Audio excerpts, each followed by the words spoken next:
Good morning students. आज हम grammar के टॉपिक संज्ञा और उसके विकारी तत्व का रिवीजन करने जा रहे हैं। संज्ञा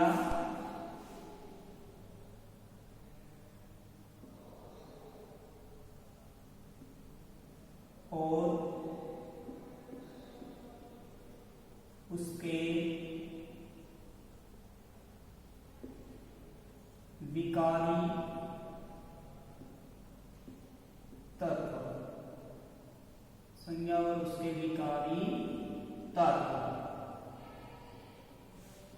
इसके अंतर्गत हम संज्ञा के पार्ट और संज्ञा के विकारी तत्व कौन कौन से होते हैं, लिंग, वचन और कारक, इन सब का अध्ययन करेंगे।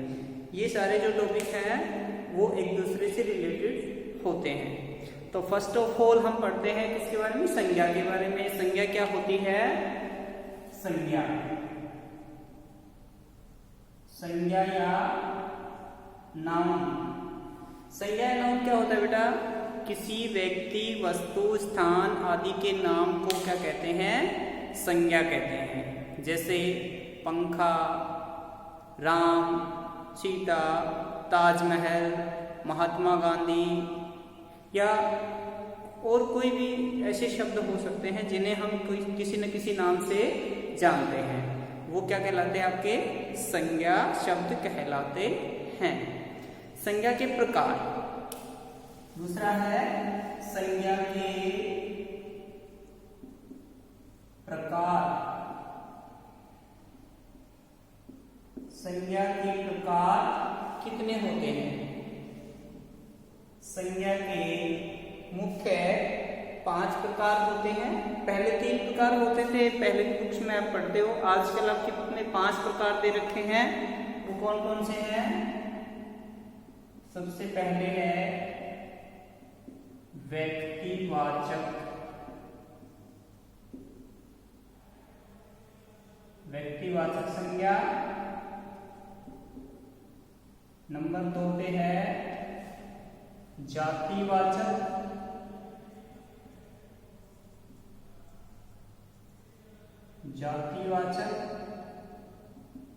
नंबर 3 पे है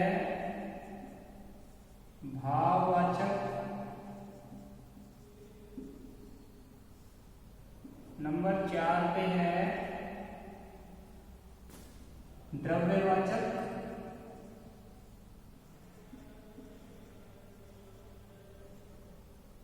और नंबर 5 पे है समुदायवाचक।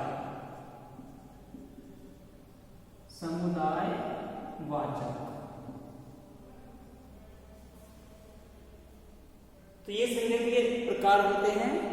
संज्ञा मुख्य रूप से कितने प्रकार की होती है? 3 ही प्रकार की होती है। लेकिन जातिवाचक संज्ञा के 2 पार्ट और बता दिए गए हैं, जिन्हें द्रव्यवाचक और समुदायवाचक संज्ञा कहा जाता है। तो फर्स्ट ऑफ ऑल हम पढ़ेंगे किसके बारे में? व्यक्तिवाचक संज्ञा के बारे में। व्यक्तिवाचक संज्ञा क्या होती है? जो किसी विशेष व्यक्ति, विशेष वस्तु या किसी विशेष स्थान के नाम का बोध कराती है, वो कौन सी संज्ञा कहलाती है? व्यक्तिवाचक संज्ञा।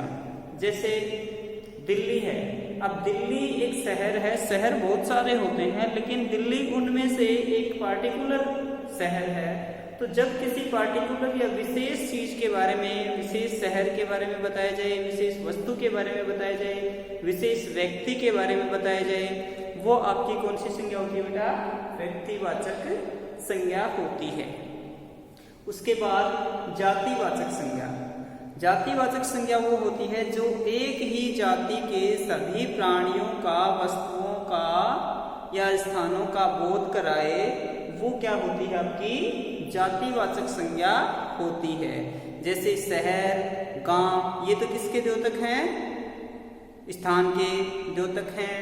दूसरा कुर्सी, मेज, कक्षा, ये सब किसके हैं? कुर्सी, मेज किसके हैं? वस्तु के हैं। और व्यक्ति व्यक्ति में क्या आ गया, व्यक्ति ही शब्द, आप व्यक्ति शब्द से ले लो, व्यक्ति शब्द है या मनुष्य शब्द है या आदमी शब्द है, ये एक ह्यूमन बीइंग के बारे में बताता है। तो ये भी ह्यूमन बीइंग की एक जाति को रिप्रेजेंट करता है, एक जाति के बारे में बताता है। तो जहां पर भी किसी व्यक्ति, वस्तु या स्थान की जाति के बारे में बताया जाए, वो आपकी कौन सी संज्ञा होती है, जातिवाचक संज्ञा होती है। उसके बाद है आपकी भाववाचक संज्ञा। भाववाचक संज्ञा वो होती है जो किसी व्यक्ति, वस्तु, स्थान के गुण, दोष, दशा आदि के बारे में बताए, वो संज्ञा क्या होती है, भाववाचक संज्ञा कहलाती है। भाववाचक संज्ञा का आपको एक पहचान और बताता हूं कि भाववाचक संज्ञा को हम कभी देख नहीं सकते, छू नहीं सकते, केवल उसे फील किया जा सकता है, केवल उसे महसूस किया जा सकता है। तो जिन चीजों को हम केवल महसूस, जैसे आपने मिठाई को खाया और मिठाई को खाने पर आपने जो उसका स्वाद महसूस किया, उसे हम देख नहीं सकते हैं, उसे हम छू भी नहीं सकते हैं, उसे केवल हम क्या कर सकते हैं, फील कर सकते हैं। तो जिन चीजों को हम केवल फील कर सकते हैं, जिन्हें छू नहीं सकते, जिन्हें देख नहीं सकते, जो केवल हमारी फीलिंग से जुड़ी हुई होती है, वो कौन सी संज्ञा होती है, आपकी भाववाचक संज्ञा होती है। जैसे मिठास, अब हमने खाया किसको, स्वीट को खाया, मिठाई को खाया, तो हमने मिठास को नहीं खाया, मिठास तो हमने क्या किया, फील किया है, मिठास को हमने फील किया है। उसे हम किसी के सामने बता भी नहीं सकते, दिखा भी, उसकी तस्वीर भी नहीं दिखा सकते कि मिठास होता क्या है, गहराई है, हरियाली है, इस तरह के जो शब्द होते हैं, ये सारे कौन सी संज्ञा के एग्जाम्पल होते हैं, आपके भाववाचक संज्ञा के एग्जाम्पल होते हैं। उसके बाद है आपकी द्रव्यवाचक संज्ञा। द्रव्यवाचक संज्ञा वो होती है जो किसी द्रव्य या पदार्थ के बारे में बताती हो। जिस संज्ञा से किसी द्रव्य या पदार्थ का बोध होता हो, वो आपकी द्रव्यवाचक संज्ञा कहलाती है। इंग्लिश में इसे मटेरियल नाउन कहा जाता है। तो जो इंग्लिश मीडियम के बच्चे हैं वो आसानी से समझ सकते हैं कि मटेरियल नाउन ही हिंदी में क्या कहलाता है, आपका द्रव्यवाचक संज्ञा कहलाती है। इसके एग्जाम्पल हैं सोना, लोहा, गैस, पानी, दूध इत्यादि। ये क्या है, सारे द्रव्य हैं, ये पदार्थ हैं। और पदार्थवाचक संज्ञा, द्रव्यवाचक संज्ञा को हम पदार्थवाचक संज्ञा भी कह सकते हैं। क्लियर। उसके बाद है आपकी समुदायवाचक संज्ञा। समुदायवाचक संज्ञा, ये संज्ञा भी आपकी जातिवाचक संज्ञा का ही एक पार्ट होती है। बट इसमें और जातिवाचक संज्ञा में थोड़ा सा डिफरेंस होता है कि ये एक ग्रुप ऑफ यूनिटी, यानी कि किन्हीं भी चीजों का एक ग्रुप जो होता है उसे रिप्रेजेंट करती है। जैसे आपकी कक्षा है, तो कक्षा जो है वो स्टूडेंट्स का ग्रुप है, विद्यार्थियों का एक दल है, विद्यार्थियों का एक समूह है। तो उसके अंदर इस समूहवाचक या समुदायवाचक संज्ञा के अंतर्गत कोई एक जाति नहीं आती है, एक जाति का समूह इसके अंतर्गत आता है, एक ग्रुप इसके अंतर्गत रिप्रेजेंट किया जाता है। तो जो संज्ञा किसी एक जाति विशेष के लोगों के समूह के बारे में बताती हो, उसे क्या कहते हैं, हम समुदायवाचक संज्ञा कहते हैं। जैसे सेना है, दल है, कक्षा है, परिवार है, समिति है। अब समिति किसी एक व्यक्ति की नहीं हो सकती, परिवार किसी एक व्यक्ति से नहीं बनता है, कक्षा किसी एक विद्यार्थी से नहीं बनती है। विद्यार्थी क्या है, विद्यार्थी एक जातिवाचक संज्ञा है, बट बहुत सारे विद्यार्थियों का एक ग्रुप जो बनता है वो क्या बना देता है, आपको समुदायवाचक संज्ञा का रूप ले लेता है। तो कक्षा क्या है, आपकी समुदायवाचक संज्ञा है। आर्मी भी क्या है, सेना क्या है, ये भी समुदायवाचक संज्ञा है। दूसरा परिवार है, परिवार में बहुत सारे लोग होते हैं, तो वो भी किसको रिप्रेजेंट करता है, समूह को रिप्रेजेंट करता है। तो वो भी कौन सी संज्ञा, आपकी समुदायवाचक संज्ञा है। तो ये थे आपके संज्ञा और उसके भेद। तो इसे हमने शॉर्ट एंड स्वीट में समझा है कि संज्ञा किसे कहते हैं, किसी व्यक्ति, वस्तु, स्थान आदि के नाम को संज्ञा कहते हैं। संज्ञा के कितने टाइप्स होते हैं, 5 टाइप्स होते हैं, 5 प्रकार होते हैं। व्यक्तिवाचक संज्ञा, जातिवाचक संज्ञा, भाववाचक संज्ञा, समुदायवाचक संज्ञा और द्रव्यवाचक संज्ञा। Is that clear? अब इसके बाद हम पढ़ेंगे संज्ञा। संज्ञा के बारे में हमने पढ़ लिया। संज्ञा के विकारी तत्व। अब विकारी तत्व क्या होते हैं? विकारी तत्व वो होते हैं, वो शब्द होते हैं जिनमें लिंग, वचन और कारक आते हैं और इन्हें जब हम वाक्य में प्रयोग करते हैं और इनका लिंग बदलना होता है, वचन बदलना होता है या कारक बदलना होता है, तो इन शब्दों के आधार पर वाक्य में आए हुए शब्दों में परिवर्तन हो सकता है। इसलिए इन्हें क्या कहा जाता है? विकारी कहा जाता है। विकार का अर्थ होता है परिवर्तन आना, और जिन शब्दों के आधार पर वाक्य में परिवर्तन आता है वो क्या कहलाते हैं? आपके विकारी शब्द कहलाते हैं। और संज्ञा के विकारी तत्व कौन कौन से होते हैं? लिंग, वचन और कारक। तो लिंग, वचन और कारक जो होते हैं वो संज्ञा के विकारी तत्व होते हैं। तो सबसे पहले हम पढ़ेंगे लिंग के बारे में। किसके बारे में पढ़ेंगे बेटा? लिंग के बारे में। लिंग, लिंग क्या होता है? लिंग शब्द से हम ये समझते हैं कि जिससे किसी के व्यक्ति यानी पुरुष या स्त्री होने का बोध हो, जिन शब्दों से स्त्री या पुरुष होने का बोध हो वो शब्द क्या कहलाते हैं? आपके लिंग कहलाते हैं। जैसे हमने शब्द पढ़ा बकरी। अब बकरी से हम क्या लगा लेंगे कि बकरी कैसा शब्द है? स्त्रीलिंग का शब्द है, तो उसकी जाति किसमें आ गई? वो लेडीज वाली कैटेगरी में आ जाती है, फीमेल वाली कैटेगरी में आ जाती है। तो उससे हमें जिन शब्दों से ये पता चले कि ये मेल है और ये फीमेल है, ये स्त्री है, ये पुरुष है, ये स्त्रीलिंग है, ये पुल्लिंग है, जिन शब्दों से स्त्री या पुरुष जाति के होने का बोध हो वो क्या कहलाते हैं? आपके लिंग कहलाते हैं। तो लिंग के मुख्य कितने भेद होते हैं? दो। एक होता है स्त्रीलिंग, दूसरा होता है पुल्लिंग।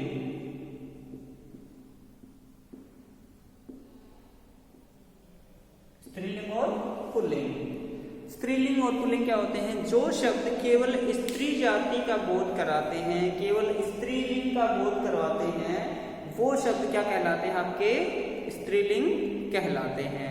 और जिन शब्दों से पुरुष जाति के होने का बोध होता है वो क्या कहलाते हैं? आपके पुल्लिंग कहलाते हैं। जैसे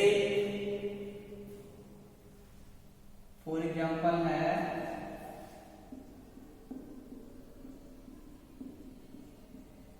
पिता,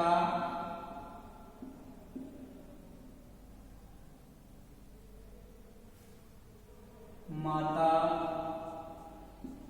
पिता का स्त्रीलिंग क्या होता है? माता। गाय, गाय का स्त्रीलिंग क्या होगा?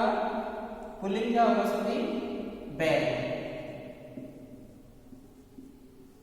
अब ये शब्द है, ये स्त्रीलिंग है, ये वाला शब्द है, ये पुल्लिंग है, ये शब्द है, ये पुल्लिंग है, ये वाला है, ये स्त्रीलिंग है। तो जिन शब्दों को देख करके हम ये पहचान सकें कि इनमें से कौन स्त्रीलिंग है और कौन पुल्लिंग है, वो पहचान करना ही आपका क्या कहलाता है? लिंग पहचान कहलाता है। इससे हम लिंग को पहचान करके बता सकते हैं कि ये मादा है और ये नर है, ये स्त्री कैटेगरी में आता है, ये पुरुष की कैटेगरी में आता है। तो इसके दो प्रकार होते हैं। एक स्त्रीलिंग जो केवल स्त्री जाति का बोध कराते हैं वे शब्द स्त्रीलिंग कहलाते हैं, जो शब्द पुरुष जाति का बोध कराते हैं वे पुल्लिंग कहलाते हैं। अब इसमें आता है लिंग बदलना। तो लिंग बदलने के लिए आपको क्या करना है? स्त्रीलिंग से पुल्लिंग बनाना है और पुल्लिंग से स्त्रीलिंग बनाना है। एक तो ये फैक्टर है। दूसरा ये आता है कि कौन कौन से शब्द स्त्रीलिंग होते हैं और कौन से शब्द नेचुरल ही यानी कि प्रकृति से ही जब से वो बने हैं तब से ही उन्हें किस में काउंट किया जाता है, पुल्लिंग में या स्त्रीलिंग में। तो वो शब्द होते हैं, उसके बारे में आपको रीड आउट करना है कि कौन कौन से शब्द सदैव पुल्लिंग होते हैं और कौन कौन से शब्द सदैव स्त्रीलिंग होते हैं। जैसे आपके ग्रहों के नाम हैं वो क्या होते हैं भाई, पुल्लिंग होते हैं। उसमें से पृथ्वी जो है वो क्या है, अपवाद है, वो स्त्रीलिंग में आता है। ऐसे ही देशों के नाम हैं वो भी पुल्लिंग में होते हैं। उनमें से कुछ देश ऐसे हैं जैसे इटली है, इटली जो है वो किस में आता है, स्त्रीलिंग में आता है। ऐसा ही कोई और भी ऐसा नाम हो सकता है जिसका प्रोनाउंसिएशन से हमें पता चल जाता है कि स्त्रीलिंग के जैसा है, तो वो स्त्रीलिंग में आएगा। बाकी सब देशों के नाम किस में आएंगे, पुल्लिंग में आएंगे। ऐसे ही वृक्षों के नाम हैं, फलों के नाम हैं, सब्जियों के नाम हैं, तो उनमें से कुछ शब्द जैसे फलों में है लीची है, लीची जो है वो किस में आता है, स्त्रीलिंग में आती है। बाकी सब किस में आते हैं, पुल्लिंग में आते हैं। इसी तरह से भाषाओं के जो नाम हैं वो सारे किस में आते हैं, आपके स्त्रीलिंग में आते हैं। छोटी वस्तुएं जो होती हैं वो किस में आती हैं, स्त्रीलिंग में आती हैं। पर्वतों के नाम किस में आते हैं, पुल्लिंग में आते हैं। तो इन सब के एग्जाम्पल जो है वो आपकी बुक्स में दे रखे हैं, तो उनके बारे में आप रीड आउट कर लेंगे कि कौन कौन से शब्द जो है वो पुल्लिंग में आते हैं और कौन कौन से शब्द जो है वो स्त्रीलिंग में आते हैं। ओके, ये था आपका स्त्रीलिंग और पुल्लिंग के बारे में। इसके बारे में डेप्थ आप गहराई से आप अपनी बुक में पढ़ लीजिएगा। यदि कोई एग्जाम्पल आपको समझ नहीं आता है तो आप पूछ सकते हो।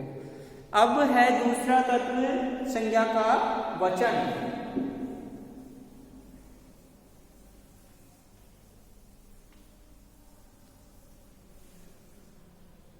वचन क्या होता है?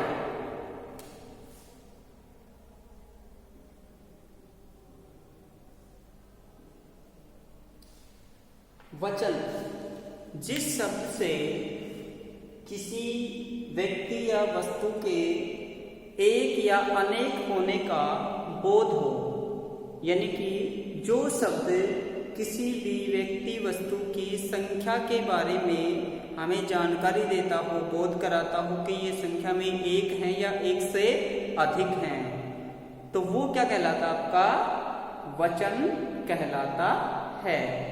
जिस शब्द से किसी भी व्यक्ति या वस्तु के एक या अनेक होने का बोध हो वो क्या कहलाता है, आपका वचन कहलाता है। वचन के कितने भेद होते हैं अभी, दो भेद होते हैं। एक वचन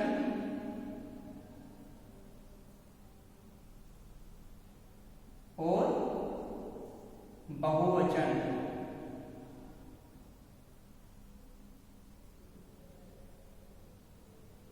एक वचन और बहुवचन।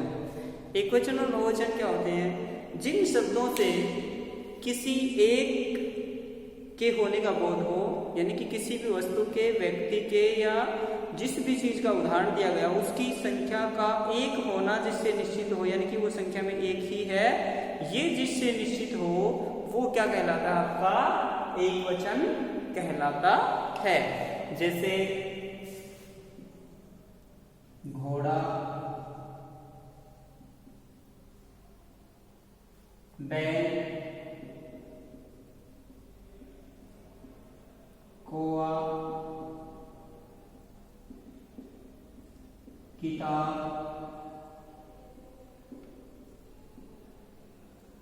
आदि। अब इन शब्दों से हमें ये पता लग रहा है कि ये शब्द क्या है भाई, संख्या में एक एक हैं। तो जिनकी संख्या हमें ये पता लग जाए कि ये संख्या में एक है तो वो क्या कहलाता है, आपका एक वचन कहलाता है। और दूसरा, जिस शब्द से ये पता चले कि इनकी संख्या एक से अधिक है वो क्या कहलाता है, आपका बहुवचन। बहु मीन्स होता है ज्यादा, वचन मीन्स होता है संख्या।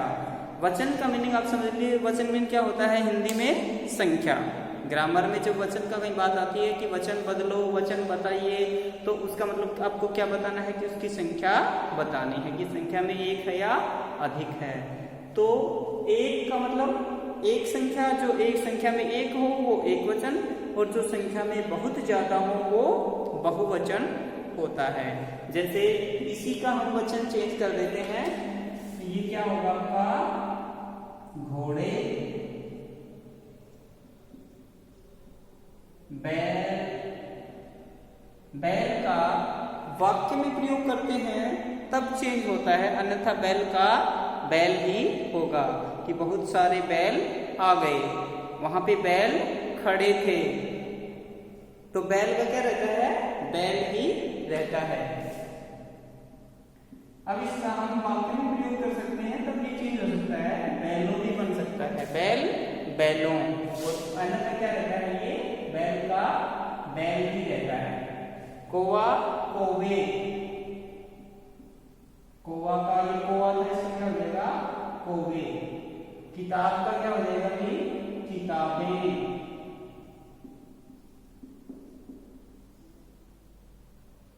ठीक है, ये है एक वचन से बहुवचन बनाने की प्रक्रिया, यानी कि संख्या में एक हो वो एक वचन होता है, और एक से अधिक हो वो क्या होता है, बहुवचन होता है। अब वही बात यहाँ पे भी आपको देखने को मिलती है कि ऐसे कौन से शब्द हैं जो सदैव एक वचन में रहते हैं, और ऐसे कौन से शब्द हैं जो सदैव बहुवचन में ही रहते हैं। तो ये सारी चीजें आपकी बुक में दे रखी हैं। जैसे एक वचन में रहने वाले, जैसे फॉर एग्जाम्पल बैल आ गया, और भी ऐसे बहुत सारे शब्द आपको मिल जाएंगे। अब बहुत सारे ऐसे शब्द भी हैं जो बहुवचन में होते हैं, जैसे आकाश शब्द है, आकाश शब्द सदैव एक वचन में ही रहता है, उसका कभी वचन नहीं बदलता। ठीक है, ऐसे ही और भी बहुत सारे शब्द आपको मिल जाएंगे, और बहुवचन में रहने वाले शब्द भी मिल जाएंगे आपको जो कभी चेंज नहीं होते, जो सदैव बहुवचन में ही रहते हैं। जैसे प्राण, प्राण जो होते हैं वो शब्द हमेशा क्या होता है, बहुवचन ही होता है। अब प्राण को आप प्राणों कह दोगे तो भी वो प्राणों का ही बहुवचन फॉर्म हुआ है, लेकिन यदि अकेले प्राण भी यूज किया जाएगा तो वो क्या कहलाएगा, आपका बहुवचन ही कहलाएगा कि उसके प्राण पखेरु उड़ गए। होश, दर्शन, हस्ताक्षर, ये जो शब्द हैं ये सदैव किस में आते हैं, आपके बहुवचन में आते हैं। तो आप अपनी बुक में और बाकी रीड आउट कर लीजिएगा कि कौन कौन से शब्द जो हैं वो एक सदैव एक वचन में रहते हैं, और कौन कौन से शब्द जो हैं वो सदैव बहुवचन में रहते हैं। ओके, तो आज के टॉपिक में इतना ही। आगे रह गया आपका कारक का टॉपिक, वो कभी नेक्स्ट वीडियो में करवा देंगे क्योंकि उसका टॉपिक थोड़ा सा लंबा है। ठीक है, ऑल द बेस्ट। इस चैप्टर को, इन दोनों चैप्टर को आप ढंग से रिवाइज कीजिए। कोई क्वेरी आपकी है तो आप डाउट क्लास में पूछ सकते हो।